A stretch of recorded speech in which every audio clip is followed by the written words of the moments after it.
de semana violento no Rio. As ações do tráfico provocam morte e assustam os moradores. Desde cedo, a situação é tensa na zona norte da cidade. Os bandidos teriam derrubado um helicóptero da polícia militar agora à tarde. I want to look at the deeper issues. A liberdade do indivíduo pode ser absoluta até o ponto em que não atinge um direito de terceiro. One of the questions we often get asked is why do humans take drugs? And of course, drug taking is rational almost... perspective on society. A rational perspective. Não adianta dizer o problema não é meu. For so long, the whole drug debate has been a religious debate, you know. Truth, evil, fact, fiction.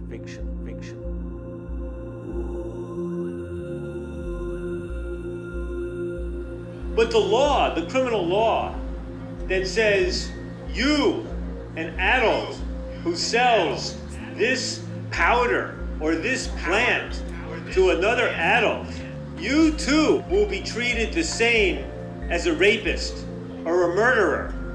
Those laws are recent creations. A pergunta, então, para que ela serve?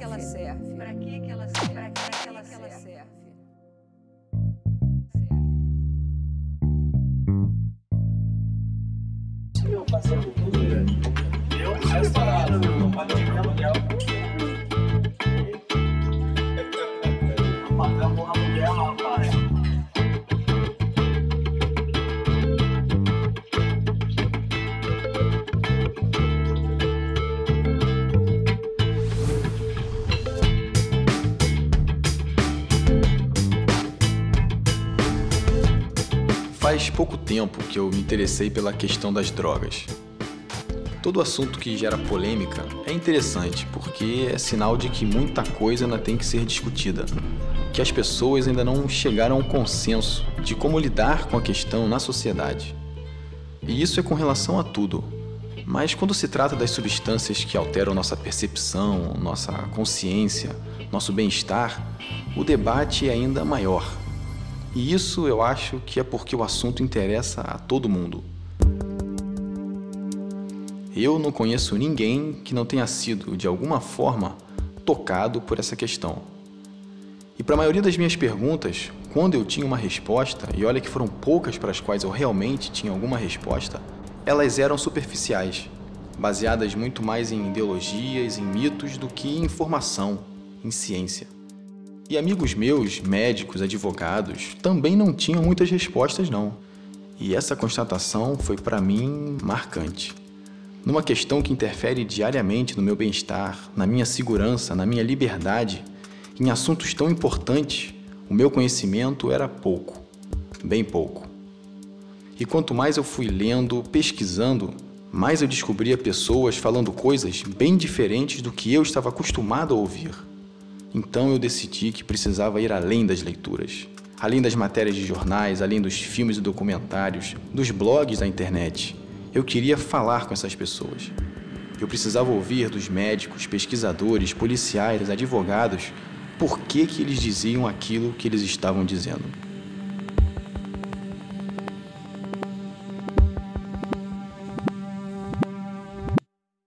Vou tirar isso aqui, eu vou chamar o meu.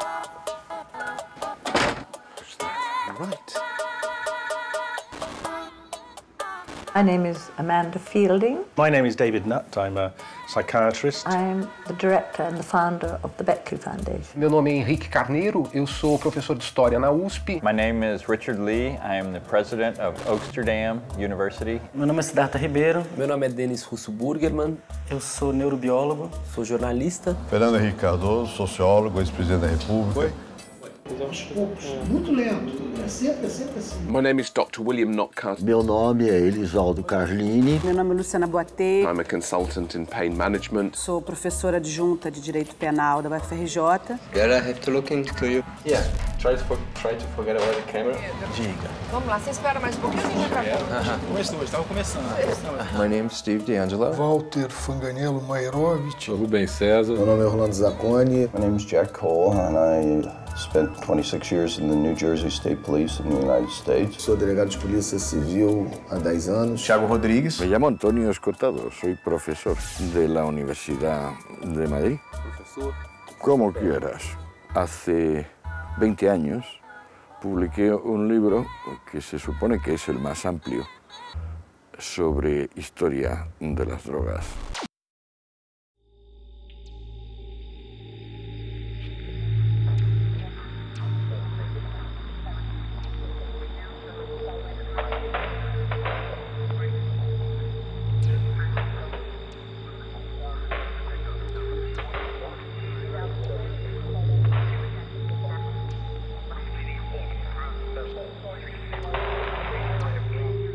O uso de drogas ele é tão ancestral como a seleção da flora disponível em diferentes regiões do mundo para alimentação. Ao se buscar plantas que alimentavam, os seres humanos, no período pré-histórico, descobriram algumas que, além, digamos, de alimentar o estômago, tinham efeitos psicoativos, efeitos sobre a mente. Los seres humanos siempre han tenido relación, todas las culturas, con una o varias drogas, normalmente varias, em combinações. Substâncias consideradas muitas vezes mais valiosas até mesmo do que os alimentos, para todas as sociedades. Las drogas en la antigüedad tenían básicamente tres finalidades. Por un lado, recreativas. Imagínese ahora, por ejemplo, un casamiento sin que se emplee alcohol, pues es inconcebible, sin que se emplee bebida. Por un lado recreativas, por otro lado médicas y por otro lado, muy importantes, sagradas. Es decir, en ritos de iniciación o de pasaje, donde está el origen de la comunión cristiana. A raiz de uma boa parte das religiões tem relação com o uso de certas substâncias sagradas. Então podemos dizer que, historicamente, junto com o alimento do corpo, surge uma espécie de alimento do espírito, um alimento, enfim, psíquico. Muito mais recente é a utilidade dessas substâncias no desenvolvimento científico. Porque no século XIX vai haver, por um lado, o isolamento dos princípios ativos. Então você vai ter substâncias puras com possibilidade de serem dosadas de forma estrita, etc. E por outro, essas substâncias vão promover uma espécie de capacidade de você intensificar estados mentais humanos que são, enfim, a grande matéria da formação da psicologia como ciência. Os estados que as drogas produzem são, de certa forma, simplesmente a intensificação de estados que já existem na natureza humana. That's what we have to understand. People have an appetite to alter their consciousness. They've always done it, and they always will, one way or another. Drug taking is almost the norm. Almost every person takes a drug in their life. Almost no one is drug-free. Almost no one is drug-free. The next generation and that after, our children, our grandchildren, will live in a society with many more drugs than we have today. The pharmaceutical companies will continue to produce them. The science of the brain will become more sophisticated. That is the future. That is the future. 30 years ago, nobody knew about ecstasy. Now, tens of millions of people have used it all around the world. New drugs will emerge. The challenge ultimately is going to be to learn how to live with drugs. To learn how to accept the reality that drugs are here. To learn how to live with drugs so they cause the least possible harm and in many cases the greatest possible good. That has to be the vision. That has to be the vision.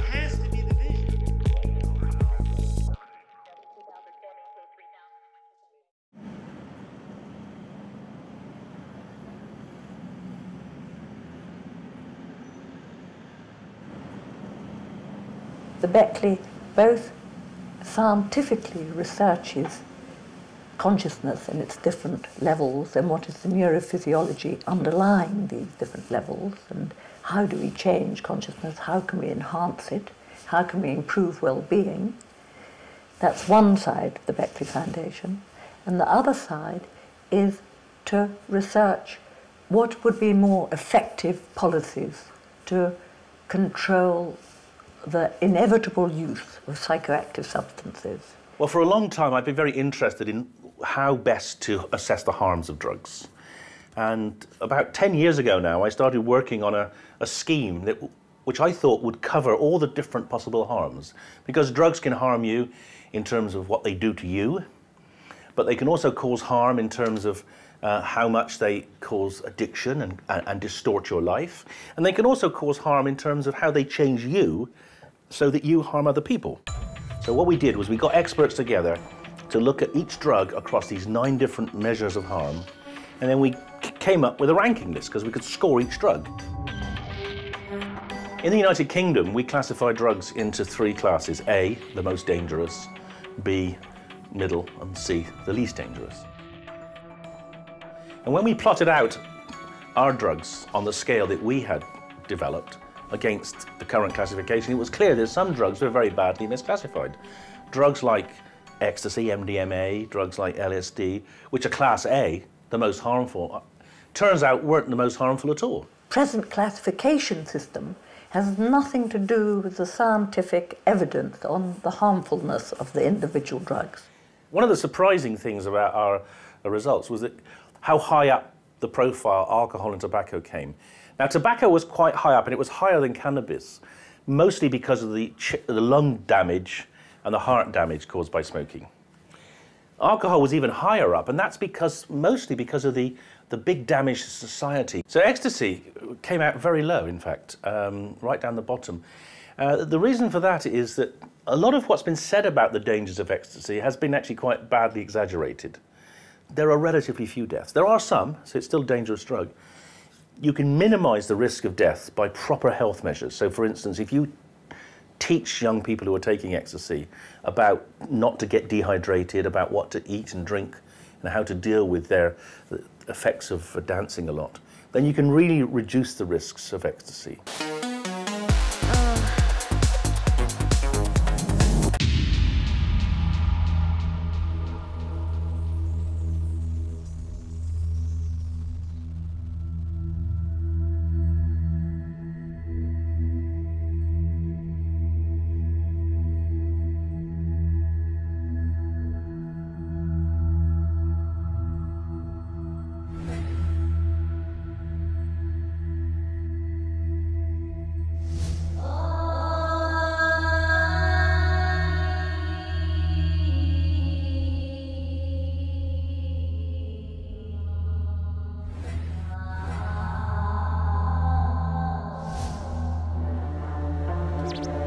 3 weeks ago, the Home Secretary sacked his chief drugs advisor, Professor David Nutt. Last week, 3 scientists resigned in protest, bringing the total number of resignations to 5. In the report this week, we investigate the general public, who's completely uneducated about these substances, got a kind of visceral terror of them. And for some reason, that's kind of continued through the years. And that's why at the Beckley, the scientific research very much reflects the policy research, because without doing the scientific research, you can't actually demonstrate what are the potential benefits and what are the real harms. Almost every person takes a drug in their life. Almost no one is drug-free. Pretty much everyone takes coffee, which is a drug. Most people take alcohol. Majority smoke at some stage in their life, and then lower numbers take other drugs. So drug taking is a human behavior. Why is that? Now, we don't know why that is, but it's something to do, I think, with the way the human mind is constructed. It directs people to find things which improve their well-being or provide interest. We should look at the individual drugs and classify them according to their harms. And I would also take into the classification their potential benefits too, but that's too difficult because no research has been done on the benefits.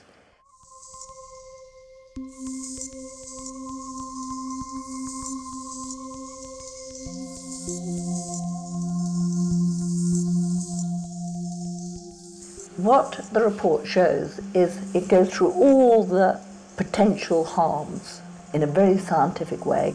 They're very minor harms for adults using cannabis responsibly.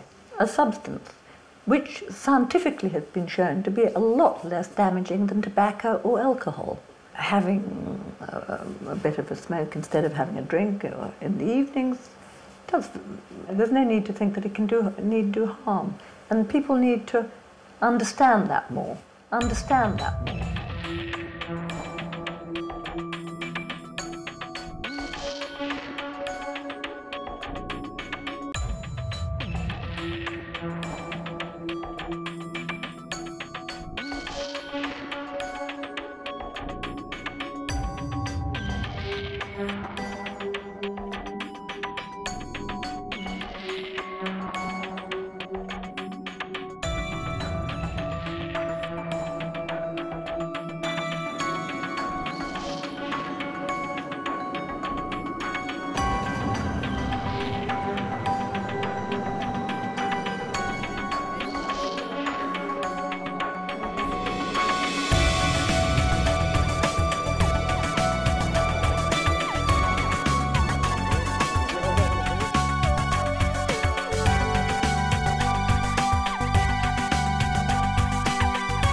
See what cannabis really is. There's a war going on, the war on drugs. The situation of hemp in Europe, in all the 3 countries I'm working, is still a little problematic. The people who make the politics make us little problems, big problems. My father is wine farmer, and he make wine traditional, and I make wine with him.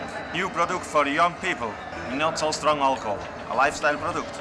A lot of medical users I know, they don't use pills anymore. So yeah, that's why it is not legal to give information about marijuana, because if you tell the people that it's better to smoke marijuana than to eat the pills, they're going to shoot you, The industry has to change, politics have to change. To bring like some new elements to the debate and to bring some new information to show hemp under his variety. Face cream, body oil, very good for massage.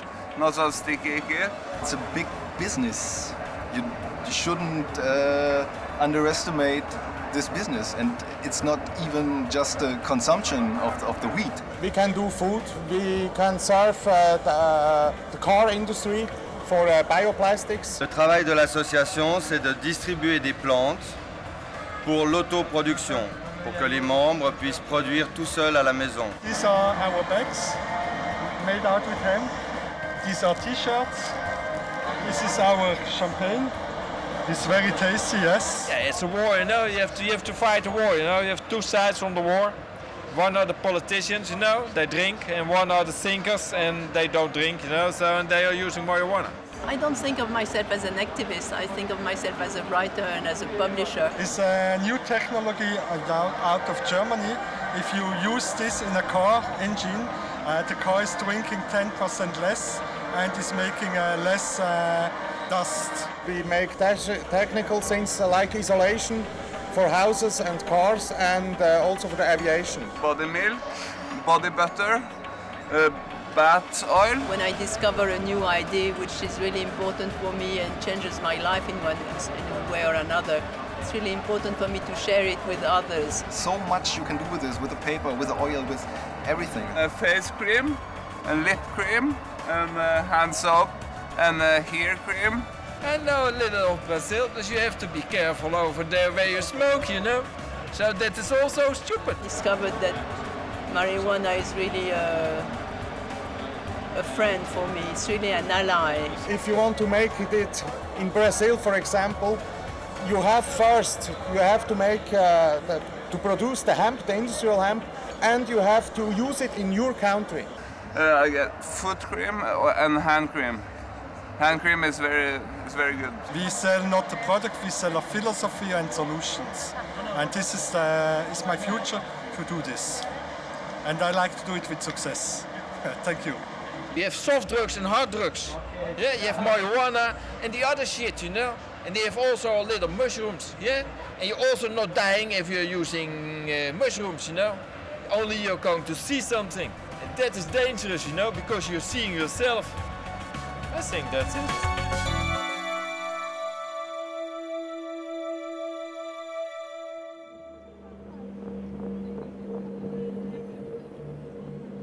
Marijuana is really a friend for me. It's really an ally.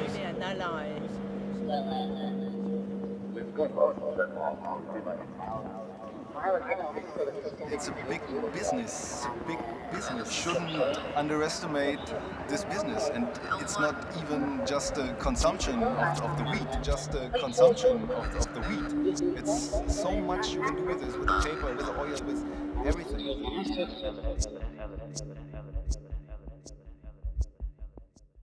And that was it.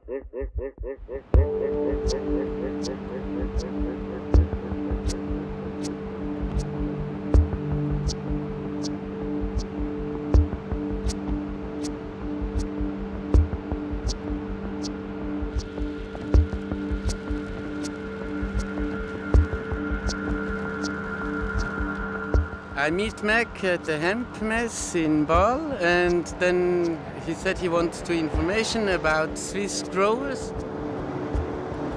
So, where are you heading to now? Huh? Where are you going to now? Now we're gonna visit another friend.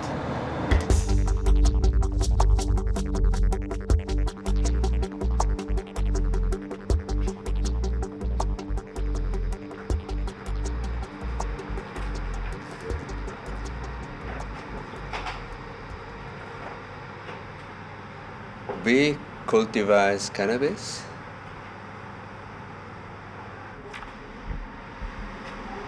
So what is this? Huh? That's the mother room. What happens in the mother room? What's happened? Yeah. This is the basic of the genetic. All the genetic is here, and of them we make the little plants. I make one clone for you. I cut. This is not so tall, huh? Okay. I have to take my glasses. Now this is a Steckling. I don't know, a baby. Baby. Okay.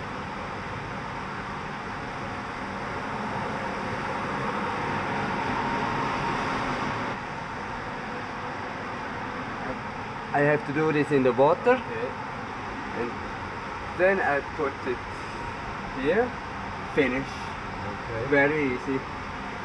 We know these plants 5,000-6,000 years ago, and I see all the old cultures, they work with this plant, and not only for smoke. With this plant you can make clothes, you can make 10,000 things. So we produce food, we have goats, the milk of them we make it cheese, then we take it seeds inside. This seed is very, very healthy because of the omega-3, 6 and 9. And this seed, we can take it in the meat, in the bread. We produce some liquor with extract, sorry, the English is not so super, an extract of cannabis inside. Then we sell this in Switzerland and Europe. Very healthy. From the mother room, the plant comes to here, and here the weight and going a little bit high for to get in this room what we speaking together. In this room we make some seed. This look not so nice. This is a father plant. We make from the mother. We make. You see here. Yeah. This is the man. Then this goes to the wife, and then will come here some seed. Maybe so. You see here. As very young. It's not finished. Now we test some products from the oil of them. How many rooms do you have in here? Just an idea, a lot of rooms? A lot of rooms. There's 11 rooms, but we are not finished here. We will make more 12 rooms 13 rooms, we will make more in the future. In 2-3 weeks, we will beginning to make the laboratory. This is some pieces from the laboratory. This is gas chromatographic. Okay. This is an extraction machine. And the government, a lot of governments thinking we have to prohibit this, then we will not have some problems. But a lot of sickness people, they needed really not chemical stuff. Maybe the multiple sclerosis, also SIDA, for asthma, for a lot of things, this plant can be good, very good. A cannabis, ela realmente é uma planta muito importante. Ela é usada através dos tempos com diferentes utilidades. Já se contaram mais de 2.500 utilidades da planta. A maconha era uma planta econômica, talvez a mais importante da história, porque ela fornecia a grande base para o velame dos navios, para o cordame dos navios e para qualquer tipo de papel. Então, toda a revolução editorial de Gutenberg foi feita com o cânhamo servindo de fibra para o papel. Ela é uma fibra excelente porque ela é a mais longa fibra e a que mais resiste à deterioração na água. Então, diferente do algodão ou do linho, ela pode ser usada para fazer cordas e velas de navios. A revolução, por exemplo, da pintura é resultado do uso do cânhamo, porque o cânhamo servia tanto para fazer as telas, tanto que a palavra em inglês para tela é canvas, que vem do termo holandês para cânhamo, como as próprias tintas também usavam o óleo de cânhamo. O óleo de cânhamo servia também para iluminação pública. Era a segunda fonte de iluminação pública antes do gás, junto com o óleo de baleia. Então era uma planta muito útil para várias, enfim, para várias esferas da vida social. A possibilidade do uso da cannabis de um ponto de vista industrial é quase que infinita. Há também uma possibilidade de uso terapêutico. A partir da década de 50, 60, a maconha começa lentamente a voltar a ter a consideração do mundo científico. Nos anos 60, se descobriu um dos princípios ativos, o principal princípio ativo presente na maconha, que é o THC, tetraidrocannabinol. Isolado, o princípio ativo. Purificaram esse composto e verificaram que a administração desse composto produzia efeitos mentais nas pessoas muito semelhantes ao consumo da maconha como um todo. In the late 1980s, it was discovered that within our brain we have a receptor for the cannabis molecule. Nos neurônios, nas células que fazem o cérebro funcionar, as unidades do cérebro, existem receptores que são como se fosse a chave da ignição, nos quais esses componentes da maconha, sobretudo o THC, se liga especificamente. Aí ficou muito esquisito, né? Como é que o nosso cérebro tem algo para receber o princípio ativo da maconha? Bom, a pergunta fez, mas será que nós não temos uma maconha interna? Descobriu-se uma maconha interna. O cérebro de todos nós, a minha, o meu cérebro, o seu... O cérebro de qualquer pessoa é cheio de substâncias canabinoides. They're known as the endocannabinoids. O primeiro endocannabinoide, aliás, tem um nome interessante. Batizaram essa substância como anandamida. Anandamida vem do sânscrito ananda, que é êxtase. Então, uma amida, que é uma substância química, que produz êxtase. Esse foi o nome escolhido pelos pesquisadores. Depois eles descobriram uma segunda molécula e hoje a gente sabe que é esse receptor que é capaz de se ligar ao canabinoide, ele realiza uma quantidade muito grande de funções no cérebro, naturalmente. E com isso descobriu-se um sistema no nosso cérebro, já é o sistema canabinoide. É um sistema que ele é capaz de interferir com vários outros sistemas. Receptores para anandamida existem no nosso cérebro em número maior do que os receptores de vários neurotransmissores somados. Então, existindo um número tão enorme de receptores para receber essa anandamida, isso é sinal que esse sistema do cérebro nosso deve ter uma importância grande.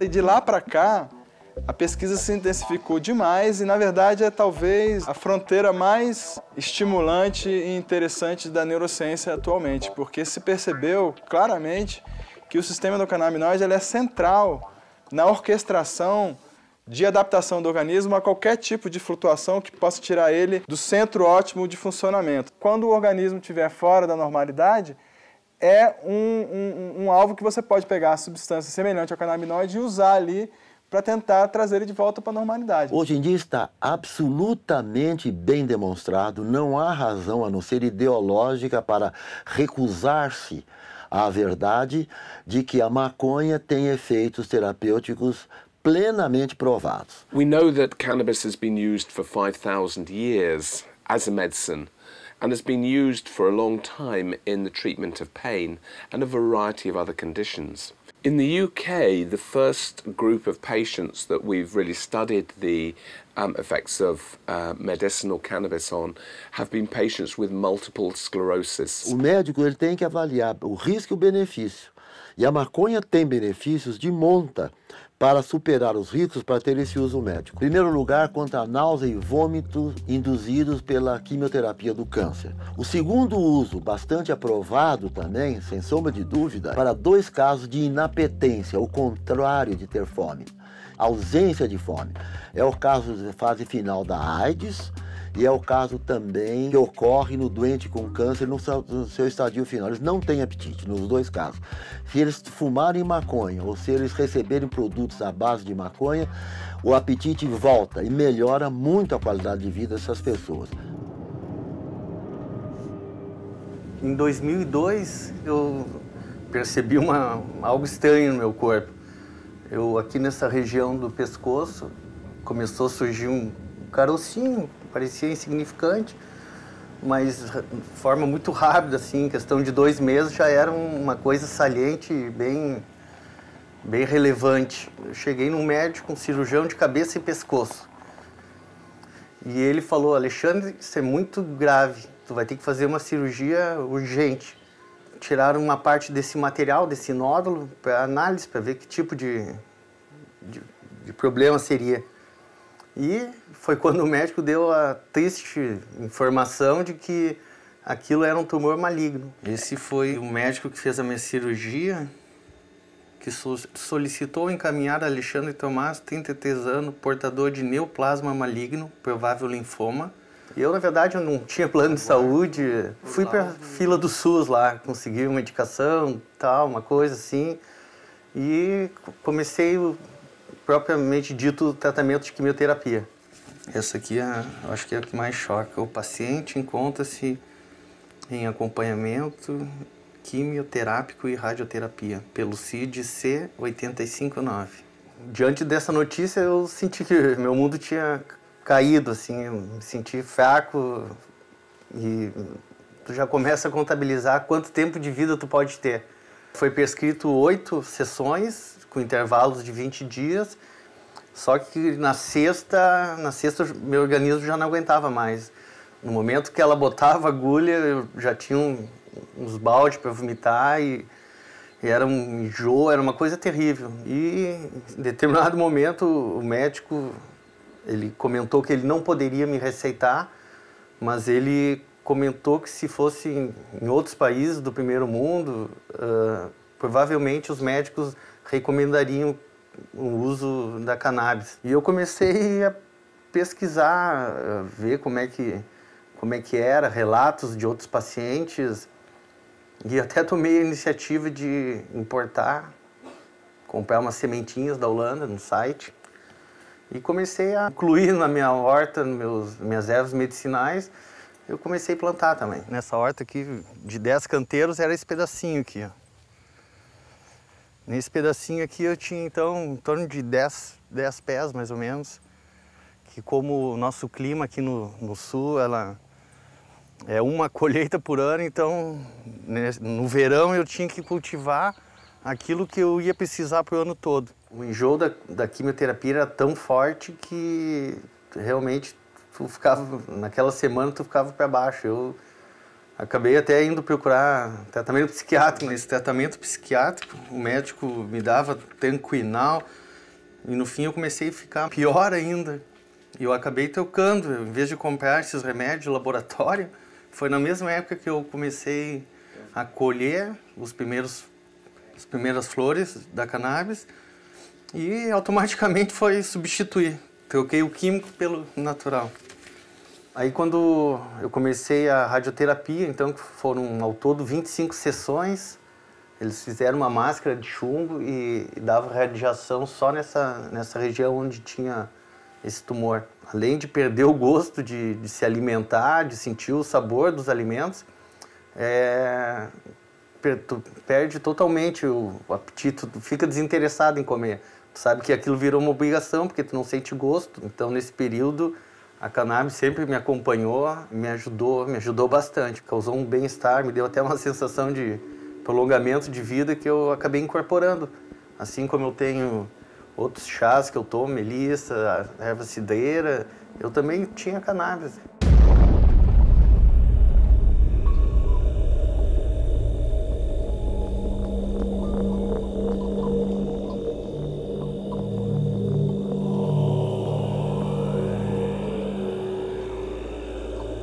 Comentou que se fosse em outros países do primeiro mundo, os médicos recomendariam o uso da cannabis. Os médicos recomendariam o uso da cannabis em outros países do primeiro mundo.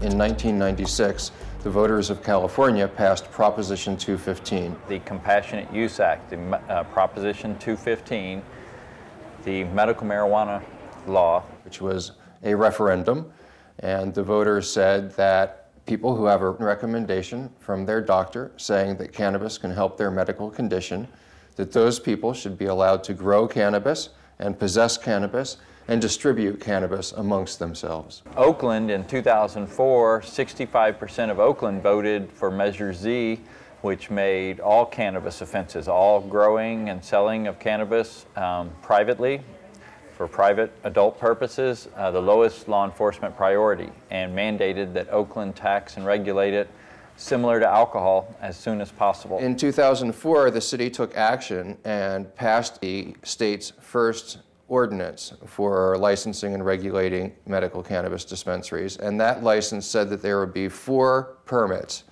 that would be given out in the city of Oakland. Harborside Health Center is a facility where anybody who is a legally qualified medical cannabis patient under the laws of the state of California, they can come in here, and we have about 100 different types of cannabis products that are on sale. So patients can come and get their cannabis-based medicines here, similar to filling a prescription at a pharmacy.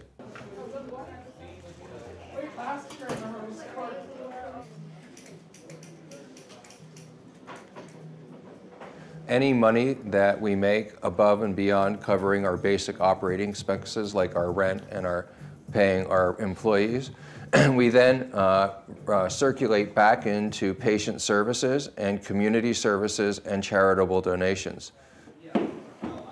Hey Dennis, we need some water. Oaksterdam University is a trade school for the cannabis industry. We teach people how to safely and responsibly grow, sell, distribute cannabis. Our basic starter classes are a weekend seminar, covers the basics of politics and legal issues, what the laws are, and then we go on to teach about growing, horticulture, and cooking with cannabis, bud tending, also management and things like that.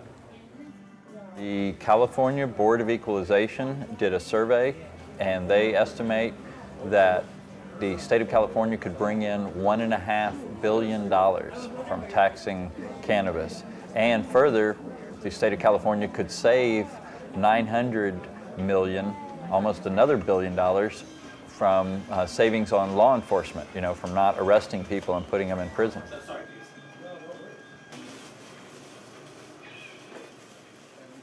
Quando você tem um conhecimento científico, por mais que você tenha tido um esforço próprio, você foi ajudado pela sociedade a chegar a ter esse conhecimento, que é um conhecimento que nem todo mundo tem. Então você tem um certo compromisso ético de ajudar as pessoas a compreender o mundo em volta delas a partir desse conhecimento que você adquiriu. Maconha não mata neurônio. Nós temos no nosso cérebro um sistema canabinoide endógeno. Se isso fosse matasse neurônio, que nós estaríamos matando os nossos próprios neurônios por conta própria, né? Eu considero isso como, assim, alguma coisa estapafúrdia do ponto de vista científico. A segunda coisa é que a maconha chega a matar. Gente, eu não conheço um caso de morte por maconha. No one has ever died from cannabis, from overdose. You can't kill on overdose. There's not one known death from cannabis consumption, not one death ever, okay?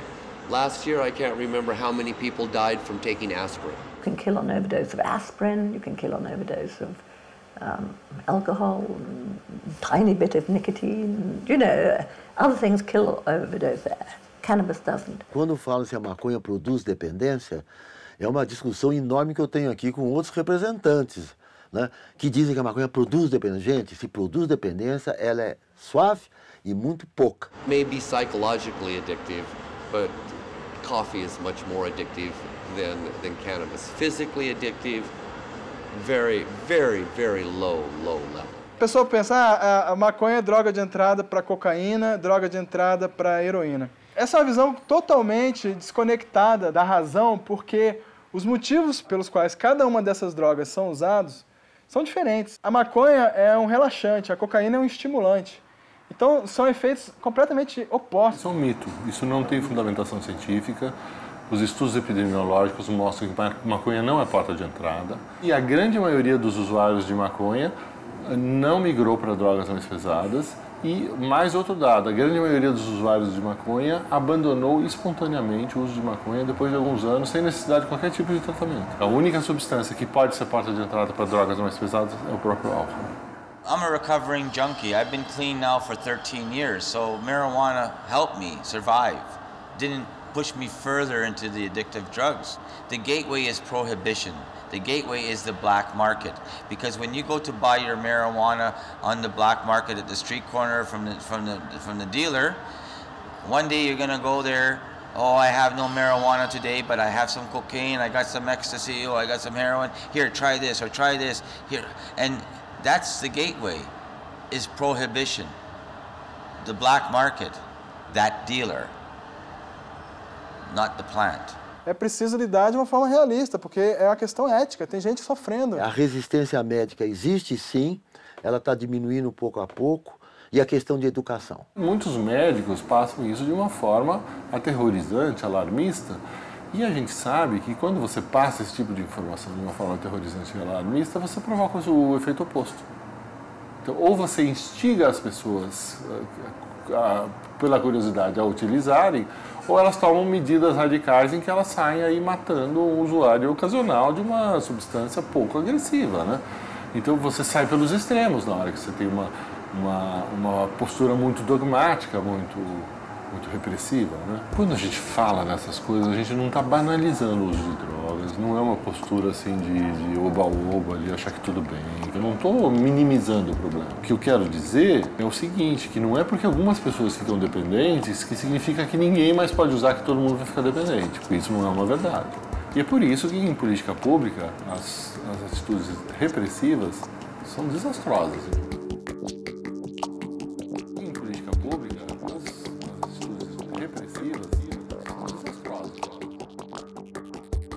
I think the best way to open this up is to jump backward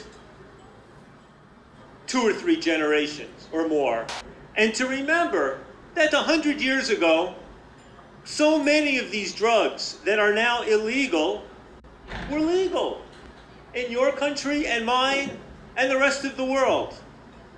Cocaine was legal. Morphine, heroin, legal. Cannabis, legal. For some reason, we transformed these laws. Does anybody believe that 80 years ago or 90 years ago in Brazil or America that an expert commission of scientists and doctors and economists was assembled and they made very informed decisions and they decide alcohol and tobacco are less dangerous and these are more dangerous and therefore legal and therefore criminal? Does anybody believe that? You know, I mean, the answer really is, and Gerardo said it before, what determined historically in your country and mine and many others which drugs became illegal and which remain legal had nothing to do with the relative dangers of these drugs and everything to do with who used these drugs. Today, we've had these laws for 2 or 3 generations, and this history of the origins is forgotten. And I realize, for those of you in the media, you never write about history because you're a reporter. You write about today and yesterday. But the problem is to do an injustice to your readers and your listeners because they have no vehicle to be informed about the origins of these laws. We live today with the myth that these laws are grounded in justice and in the protection of public health, when in fact these laws are grounded in ignorance and in prejudice. That history needs to be uprooted, uncovered. A questão religiosa é determinante, porque o cristianismo estabelece uma espécie de ordem baseada na divinização de uma única droga psicoativa, que é o álcool, considerando essa droga não apenas legítima no seu uso corriqueiro, no seu uso festivo, etc., mas usando-a ritualmente como já se fazia na religião judaica. No século XIX ocorre uma inversão dessa ordem a partir de uma das vertentes do protestantismo, que é o culto metodista, fundado pelo John Wesley na Inglaterra, que depois vai ser muito influente nos Estados Unidos.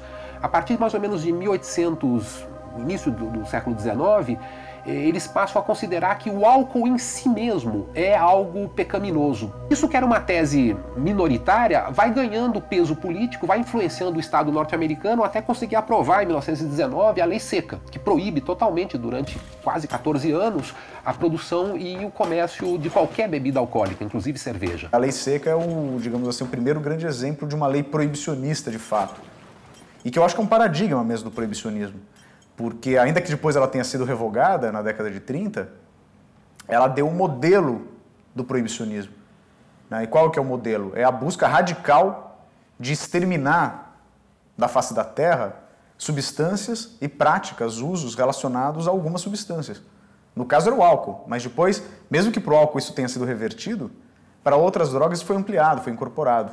Quando legalizou-se o álcool nos Estados Unidos, todo esse aparato montado para repressão foi se dedicando, foi sendo transferido a controlar essas drogas que hoje são ilegais. Essa vertente que vai ficar marcada, enfim, pela ideia do puritanismo, de uma busca de controle das fontes de prazer da humanidade, ela se tornou a posição dominante no século XX a partir da influência norte-americana. E começou a haver uma identificação das drogas com populações minoritárias. In the 1870s and 80s, the principal users, consumers of opiate drugs in my country, maybe yours too, were middle-aged women, mostly middle-aged white women. Opium, morphine, and you know something? Nobody thought to make a criminal law with respect to opium when the principal users were middle-aged white women. But then, when the Chinese come to America, they're working 80, 90 hours a week on the railroads and in the mines, everywhere. And at night they go back and they smoke their little opium pipe, just like they did in the old country. Just like other people drink their alcohol at night. But the fear was, what would these Chinamen do in their opium dens to our women and their children? Who would they addict and rape? The first anti-cocaine laws in America were in the south of my country, directed at black men, at Negroes, working on the docks in New Orleans, elsewhere. And the fear was, these black men take this white powder up their nose and see themselves as powerful and go out and rape our white women. The first anti-marijuana laws, they were directed at the Mexican Americans and Mexican migrants coming to America, taking good jobs from good white people, going back home at the end of the night, smoking up a little marijuana reefer. And the fear was, what would these Mexican, these dark-skinned people do to our women and our children?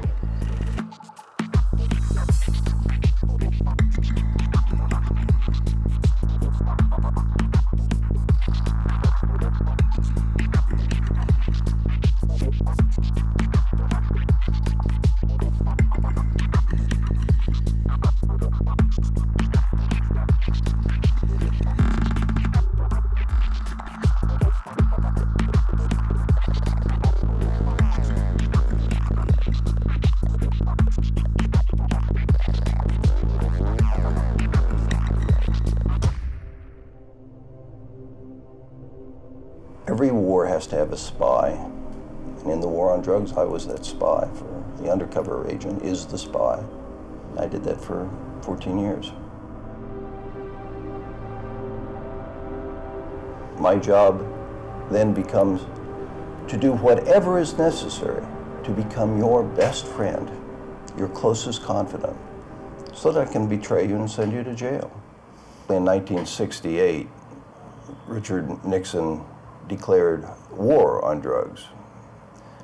And the reason he did it had very little to do with drugs. It had mostly to do with the fact that he was running for the presidency and he wanted some extra votes. A guerra às drogas, essa expressão foi usada para esconder interesses geopolíticos, geoestratégicos e geoeconômicos. E essa guerra às drogas era entendida pelo Nixon como uma urgência dos americanos. Que os Estados Unidos deveriam declarar guerra a essas substâncias que, segundo ele, estavam contaminando os Estados Unidos. Ele prometia à população norte-americana que combateria internamente. We've turned the corner on drug addiction in the United States. Drug addiction in the United States is under control. The president allocated another $462 million for the drug war in 1974, almost 8 times the amount spent 4 years earlier.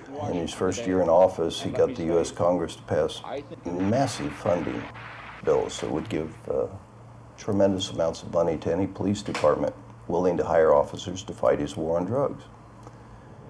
And they sent us out on the streets to arrest drug dealers.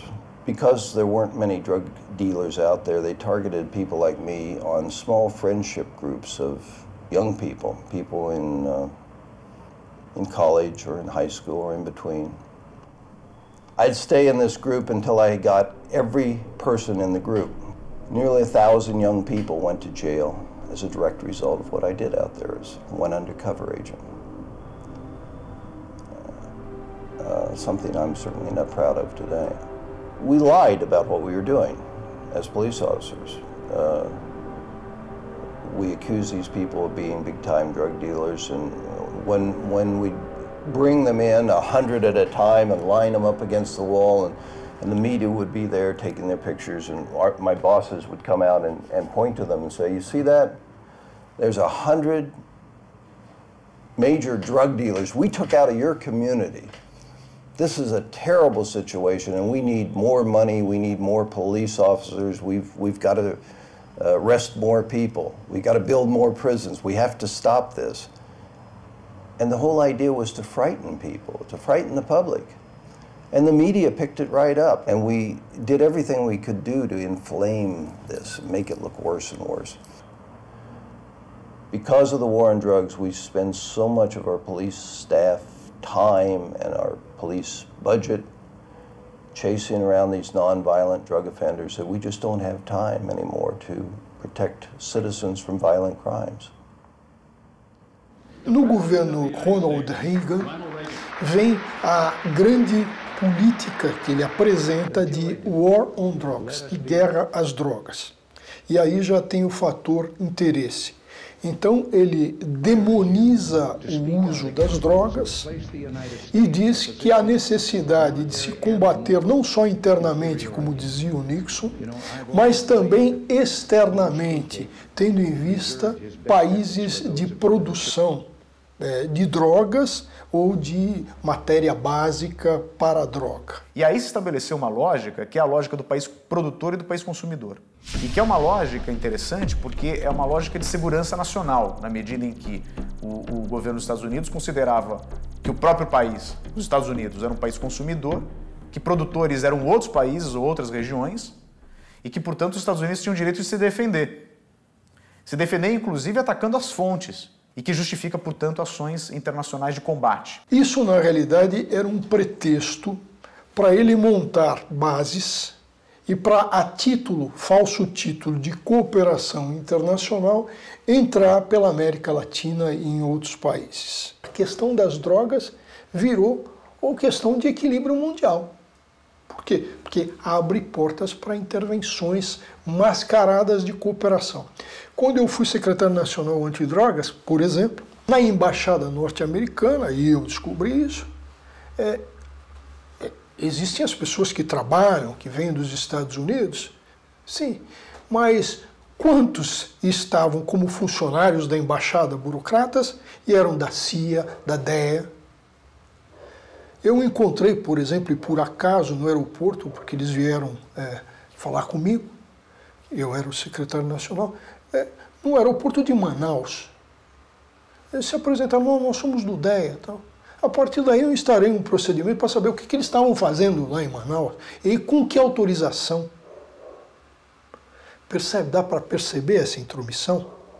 Agora, quando se fez isso, a Comissão de Relações Exteriores, não me lembro agora se da Câmara ou do Senado, cada um tem as duas, mas bom, do Parlamento, instaurou imediatamente um procedimento verificatório, se marcou uma audiência onde eu seria ouvido.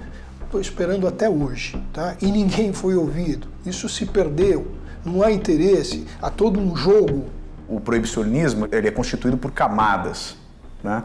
E talvez a primeira camada, a camada mais basal, seja o moralismo. Essa história de que quem está envolvido com drogas é um demônio que quer corromper o resto de nós, isso não se sustenta, isso simplesmente não é verdade. Esse discurso da pureza, da virtude, né, na verdade embute uma ideia autoritária. Numa democracia, o vício e a virtude, eles convivem, né, no mesmo lugar, nas mesmas pessoas, né? Ninguém é absolutamente bom, absolutamente mau. Logo imediatamente vem uma outra camada, que é o discurso da saúde pública, que é uma camada de discurso médico, sanitarista, que vai dizer, vai tentar afirmar, né, que as drogas, algumas drogas são perigosas para a saúde individual e coletiva. Então, por isso, elas precisam ser proibidas. Saúde pública, normalmente, é quando a saúde é um bem público, ou seja, quando não cabe aos indivíduos tomar decisões. Por exemplo, no caso de uma epidemia. Isso é um caso de saúde pública. Agora, quando se trata da decisão que o indivíduo toma sobre sua própria vida, não é um caso de saúde pública, é um caso de saúde individual.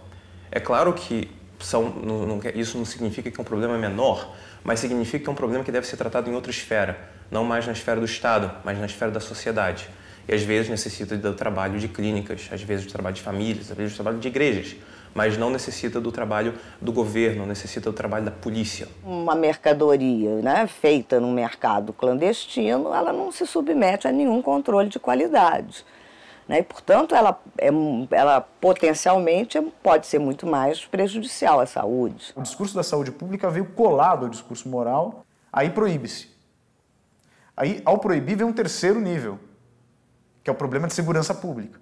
Fim de semana violento no Rio, as ações policiais do tráfico provocam morte e assustam os moradores. Porque quando você proíbe e o mercado não termina, mas o mercado passa para a ilegalidade, são inventados inúmeros criminosos que não havia. Então, da noite para o dia, o proibicionismo pretendeu acabar com o uso de drogas. E da noite para o dia, o proibicionismo só inventou criminosos. Usuários, entendidos como criminosos, né? E mercadores, entendidos como criminosos. Quando se fala na América Latina de drogas, se pensa em violência, se pensa em traficantes. A droga em si não tem nada a ver com a violência, nem a atividade.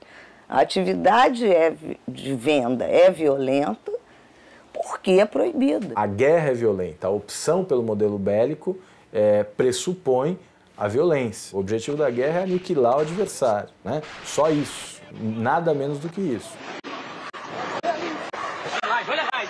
Olha lá, gente! Uma vez que é proibido, só se ocupa pela lei, né? Só cuida disso quem está fora da lei. E quem se beneficia e cresce com isso é quem está fora da lei. Então, é uma lei que beneficia o bandido, é uma lei feita para aumentar o poder criminal. E o traficante vira uma espécie de demônio, porque o sujeito pode ser um delinquente e praticar muitos crimes, como assassinatos, roubos, etc., mas ele é identificado com aquele que parece ser o pior de todos, que seria a prática do tráfico. Considerado um dos maiores narcotraficantes. Se a gente olhar todos os que estão encarcerados e olhar o Rio de Janeiro, a gente vai ver que, na verdade, ela não tem nenhum efeito sobre a segurança pública. O que a gente chama de populismo criminológico é exatamente um discurso que ele vai sendo repetido e que não informa, mas ele produz o que a gente chama de um senso comum criminológico. Eu vou na Zona Sul, na minha academia de ginástica, e vou ouvir as pessoas dizendo: mataram 10, puxa, menos 10 traficantes, porque traficante tem que morrer. A matança que nós estamos assistindo aqui no Brasil, e particularmente no Rio de Janeiro, quer dizer, de agora mesmo, dia atrás, morreram 8, 10, morrem 8, 10 por dia, e as pessoas não é bandido, não é bandida, mas estava lá. Apesar dessa ideia de que a lei se aplica de forma igualitária para todas as pessoas, a lei não é aplicada de forma igualitária. Ou seja, a própria operatividade do sistema penal ao aplicar uma lei abstrata, essa operatividade ela vai necessariamente ter algum tipo de seleção. Esse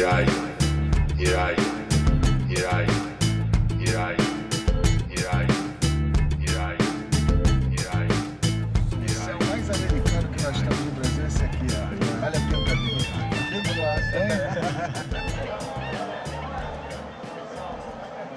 O cárcere está cheio de pessoas pobres, oriundas dos guetos, das favelas. 90% dos presos hoje são presos de baixa instrução, que ganham um salário mínimo, que ganhavam, que estavam desempregados, e a maioria deles é negros e mulatos, né? Então essa já é uma característica. Aqui é a ala do seguro. Depois a gente vai lá no Comando Vermelho, que hoje é a visita do comando. Tudo bem? Como é que você tá? Tudo bem? Em 1998, 60% da população carcerária no estado do Rio de Janeiro estava presa no tráfico. Aqui você tem o número de presos por cela, ó. 52, 73.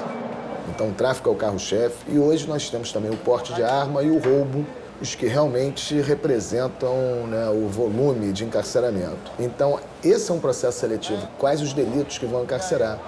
Tá enchendo de novo, né? Hoje o alvo dos processos de criminalização são as pontas dos negócios ilícitos.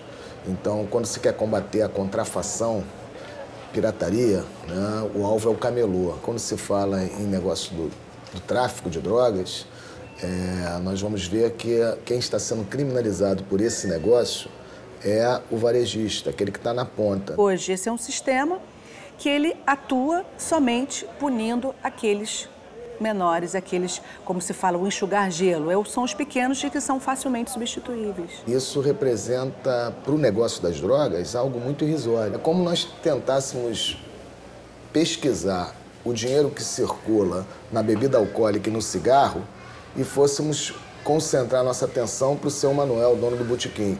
O dono do botequim, ele até ganha algum dinheiro com cigarro e com bebida, mas o forte da economia do cigarro e da bebida não está no botequim. Então, com as drogas acontece o mesmo fenômeno, só que é um mercado ilícito. Que poder econômico elas têm? Quer dizer, se elas tivessem poder econômico, elas saíam da favela. O que mostra que, por trás dessa questão das drogas, existe também um processo de criminalização da pobreza.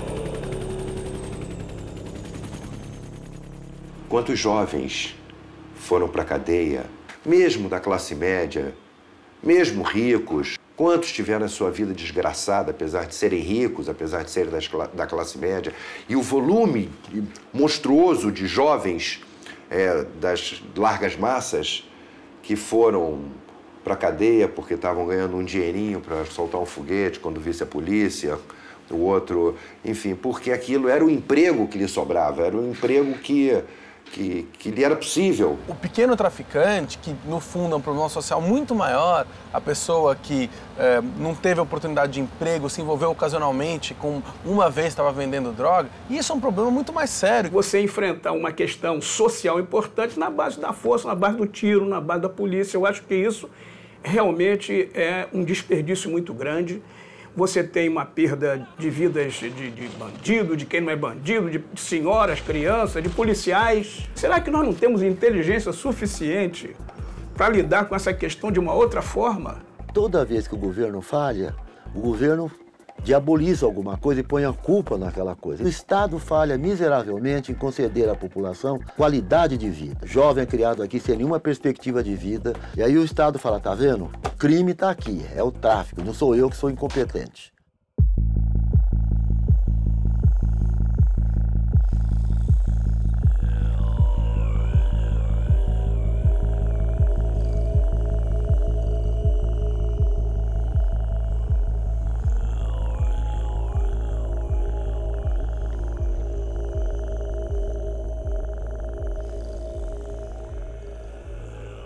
O tráfico de drogas ele envolve uma gama de atividades complexas, né? Desde o plantio, a produção, o refino, a distribuição, até chegar no comércio varejista, né? E depois de tudo isso tem a reciclagem do dinheiro, a lavagem, né? Que é talvez o processo mais importante e que conta com a conivência do sistema financeiro. Por que hoje nós não temos ninguém preso por sonegação fiscal? Crimes contra a ordem tributária, né? Lavagem de dinheiro, porque esses delitos são delitos mais sofisticados, né, praticados em ambientes privados e que, portanto, é muito mais difícil para o sistema chegar neles. Né? E existe também toda uma decisão política de se reprimir determinados tipos de delitos. Não é crime? O que é crime? Isso não existe. Crime é uma criação política. E de que nós estamos falando? Mas aí vem uma argumentação direta que é a relação das drogas com o crime. Me diga qual é a pesquisa acadêmica séria. Porque, sinceramente, de palpite... Qual é a pesquisa acadêmica séria que prova um relacionamento entre o uso de uma droga ilícita e a prática de um certo crime? De tal maneira, não. Se fumar maconha 5 vezes, comete um furto. Qual é a pesquisa, por favor? 10 vezes de cocaína é uma agressão. E eu te responderia o seguinte. Estatisticamente... Você pode relacionar muito álcool e brigas de bar em finais de semana. Isso é uma realidade. O que você me falou aí é uma ficção, eu vejo direitinho. Existe uma decisão política hoje de atacar essa criminalidade da periferia, né, dos guetos, dos estratos sociais mais vulneráveis, porque o encarceramento é uma decisão política. É o poder político que elabora as leis e há interesses né, de setores de empresariais e setores eclesiásticos, há interesses múltiplos e aí as leis acontecem. Depois, na aplicação das leis, você tem também as decisões na prática. Essas decisões na prática nunca estão a cargo da polícia. Tira isso da sua cabeça. Quem decide o que vai fazer e o que não vai fazer é o poder político. Tudo que a sociedade não consegue resolver, ela atribui para o direito penal essa tarefa. O direito penal, ele é o mecanismo de controle social mais poderoso, mais forte, porque ele lida com a supressão da liberdade. Quem pratica crime está sujeito à prisão. Quer dizer, nenhum outro ramo do direito é tão intenso, é tão invasivo, é tão violento a esse ponto. Essa imensa fantasia que existe em torno de crimes e de penas, que faz com que as pessoas insistam num remédio que já se mostrou fracassado. Né? Seria o mesmo que você tratar uma doença com um remédio que você deu para milhões de pessoas durante anos e todas as pessoas morreram dessa doença e você dá doses mais altas desse mesmo remédio. Por paradoxal que isso possa soar, né? Que A diminuição da criminalidade não vai decorrer da criminalização de uma conduta. E não se dá só isso com relação às drogas, não, aos outros crimes também. Pena não passa de ser uma imposição autorizada e medida de sofrimento. É isso a pena. Nenhuma transformação importante na história aconteceu através ou com a pena, mas sim contra a pena. O direito penal entra nesse conjunto de ações do Estado, mas ele não deve ser hegemônico, porque atualmente é só o que a gente faz. E o pior, a gente o faz de uma maneira militarizada. Temos pesquisas de campo no âmbito criminológico, na nossa região latino-americana, não temos nada. Temos grandes investimentos em polícia, em carros, em armas. Para quê? Não sabemos. Como é possível controlar um fenômeno sem conhecê-lo? Eu devo trabalhar com a polícia armada de fuzil ou de baioneta? De fuzil ou de granada? Quer dizer, essa não é a pergunta. A pergunta é qual é o modelo que eu uso para lidar com as drogas. Porque se o modelo continuar o modelo da repressão, o modelo da proibição e da repressão, aí você vai ficar perguntando como é que usa a polícia. Não, entendeu? E, por exemplo, esse modelo de UPP, como é que ninguém pensou nisso antes? Ou será que não pensou? Ou será que não já foi feito? Não. O ovo de Colombo. O que eram os GEPAI? Vocês vão falar no GEPAI? O que eram os PPCs? Era a mesma coisa. Você vê que há um modelo de vir empurrando para a periferia. E você acha que isso é coincidência? Ou isso não é deliberado? Claro que é deliberado. Mas ninguém tem coragem de falar isso. E a pergunta é a seguinte, para onde é que esse pessoal está indo? Sumiu? Isso é uma cidade sitiada, mas as pessoas acreditam que isso é uma coisa muito boa. Resolveram transformar a Zona Sul do Rio de Janeiro uma Mônaco. E o resto é resto. Pode dar certo? Eu não sei se os jornalistas são ingênuos ou se participam do... Porque ninguém diz nada. Você vai ver um massacre de informação, né, na televisão, no rádio, onde você ligar, toda hora tem uma coisa maravilhosa. Aí pega um garotinho, lá no morro, fazendo assim para o policial. Os donos dos veículos de comunicação do Rio de Janeiro moram na Zona Sul, na Barra. Os grandes apresentadores, os colunistas, os produtores, os midiáticos de uma maneira geral, na Zona Sul, então, é um oba-oba danado, porque isso é farinha pouca, meu pirão primeiro. Até a década de 50 e início da década de 60, as favelas não tinham televisão. Então o cara não sabia que o deputado estava roubando dinheiro da ambulância, da saúde, que quando ele ia no hospital, ficava pelo corredor, aquilo acontecia porque o deputado roubava, porque o senador roubava o dinheiro da saúde. Ele não sabia disso. Agora ele sabe. Não pode dar certo, porque os caras estão vendo isso na televisão. Lá dentro dos presídios, o que você acha que eles conversam?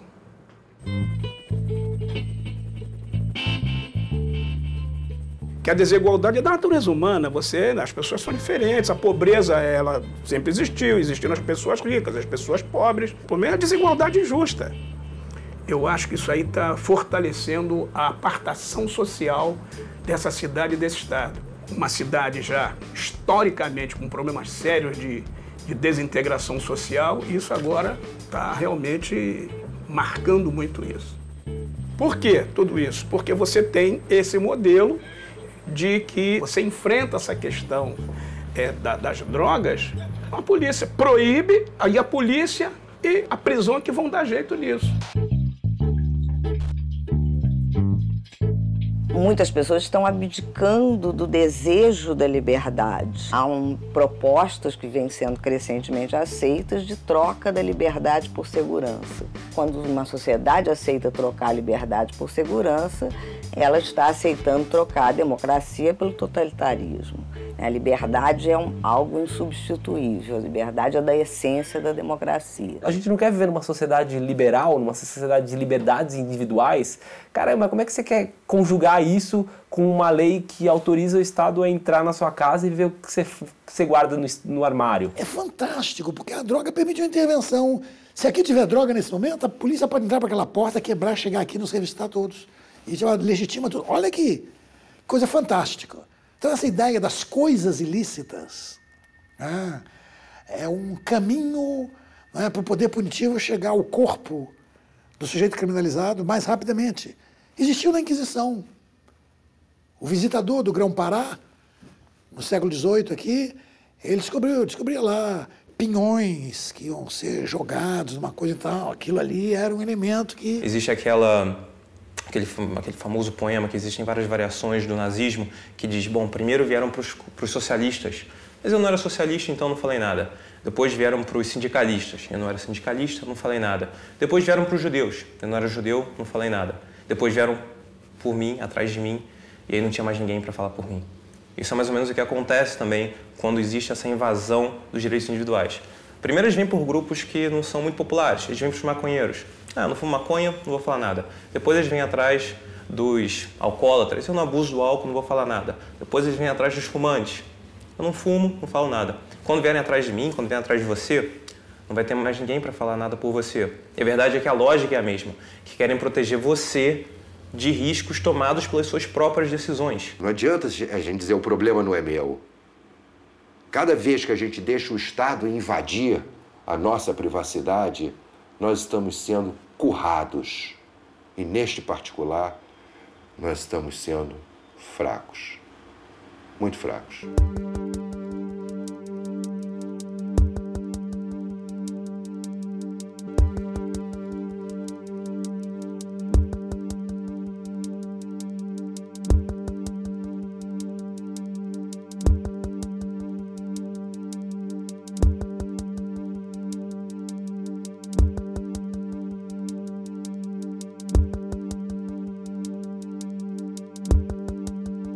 O dano provocado pela política de drogas é um dano que somente poderá ser avaliado pela história, porque é um dano incalculável. It has become very clear that however strong or repressive or expensive our law enforcement efforts to diminish and eliminate the drug market, we will never be successful in this endeavor. What we have to do is manage this market, this illegal market, and manage it in a way that minimizes the health problems, the social problems, and the crime problems that go along with it. Drugs are cheaper, more available than ever before, and actually purer. You know, it simply hasn't worked, the war on drugs. O consumo só aumentou, a produção só aumentou, a comercialização é essa tragédia do dia a dia que a gente vê, por exemplo, no Rio de Janeiro. Então a grande pergunta que a gente tem que fazer é o seguinte: para que então que serve a política criminal de drogas? We have more violence now than we had 40 years ago. What was going on in Rio 40 years ago? It wasn't like this. This is all a result of drug prohibition. It is not a result of drug pharmacology. Acho que estamos num paradoxo. Estamos lutando contra um crime e, no fundo, acho que o que estamos fazendo é potenciando um crime. Tudo isso tem um efeito nocivo sobre a democracia. Porque na medida que as instituições ficam abaladas por causa da corrupção, por causa da violência, por causa da falta de controle sobre o espaço territorial, a população diz, mas para que serve o governo? Para que serve essa gente que está aí, esses políticos? Então isso afeta a democracia também. Os políticos não sabem nada de prevenção. Eles querem efeitos. E vivemos num mundo onde, bom, a política virou um espetáculo. Cada político vira um personagem. Maybe it makes them feel good saying a drug-free world, but it's a fantasy.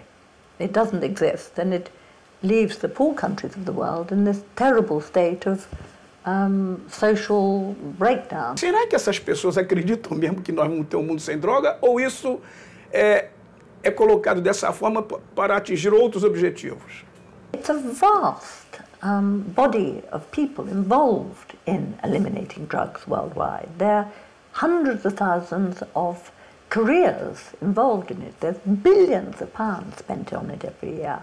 And so to stop that approach would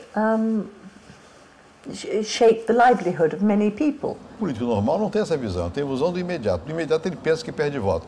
Quando a sociedade começar a se abrir mais, discutir mais abertamente, o político vai sentir a necessidade de ter uma posição.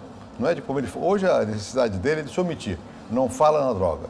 E se fala é para falar, repetir o tabu.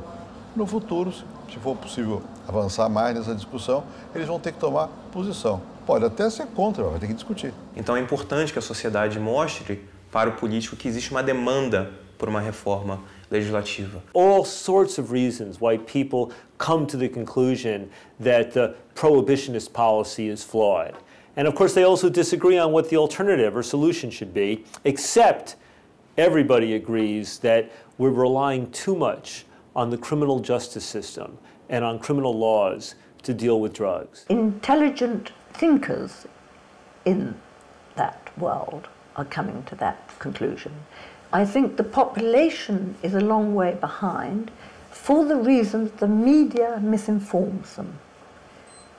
The people haven't been educated fully. They're just terrified of drugs, quite understandably. The day that major newspapers or televisions put in the headlines of their news story and that they use the phrase drug prohibition or drug criminalization, simply putting those words will lead to a switch going off for the public understanding. The understanding that there's a difference between the problems of drugs and the problems of prohibition. O primeiro passo é a descriminalização, mas depois que diz vamos descriminalizar, tem que entrar nessas questões.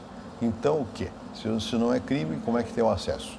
Não é? Tem que regular esse acesso. O segundo passo a discutir é exatamente isso. O que é que você faz, no fundo, com a liberdade de cada um? Maconha é um foco importante por várias razões. Primeiro, que o grande consumo é maconha, muito mais que qualquer outra droga. Segundo, porque ela está num nível de dano à saúde compatível com práticas hoje legalizadas.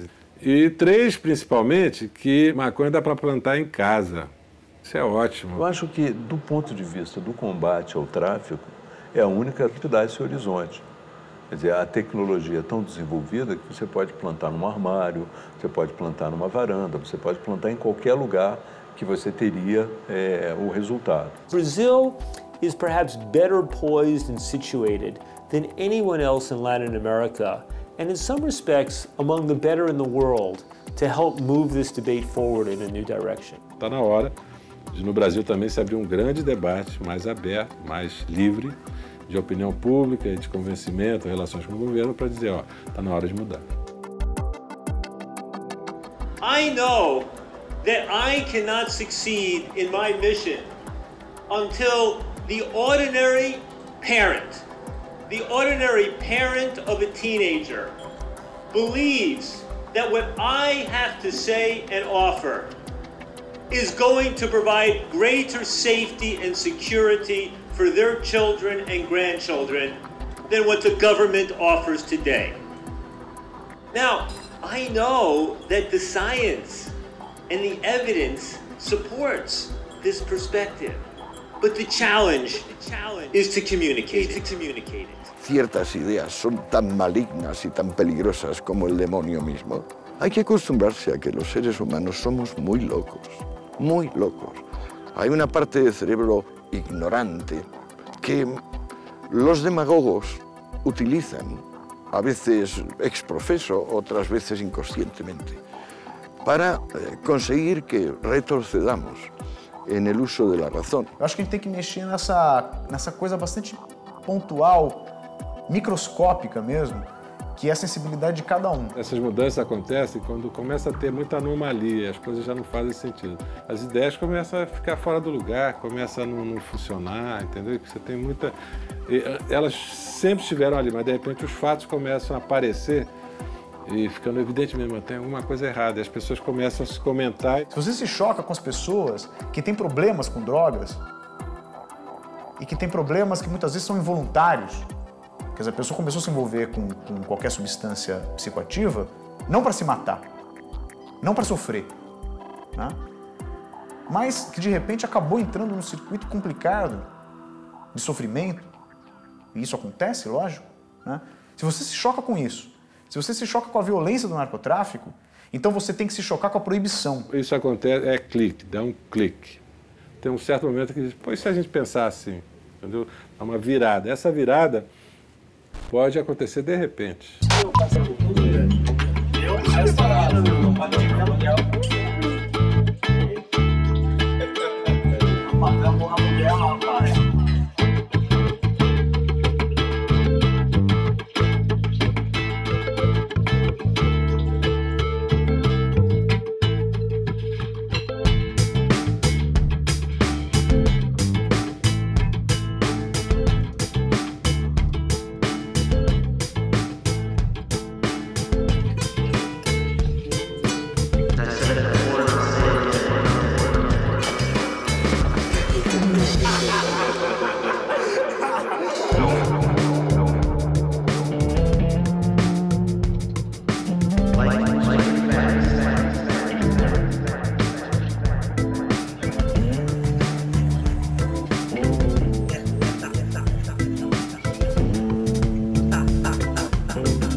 We must see this type, deeply personal, professional.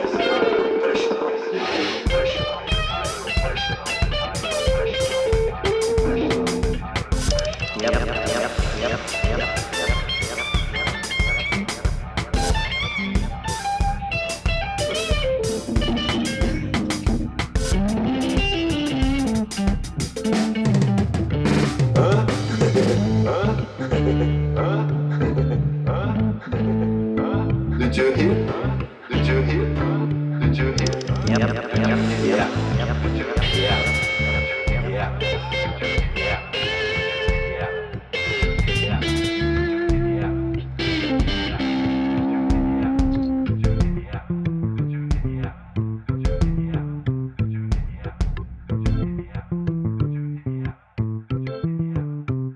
Que loucura, meu. Que loucura, meu. Que loucura, meu. Que loucura, meu. Que loucura, meu. Que loucura, meu. Que loucura, meu.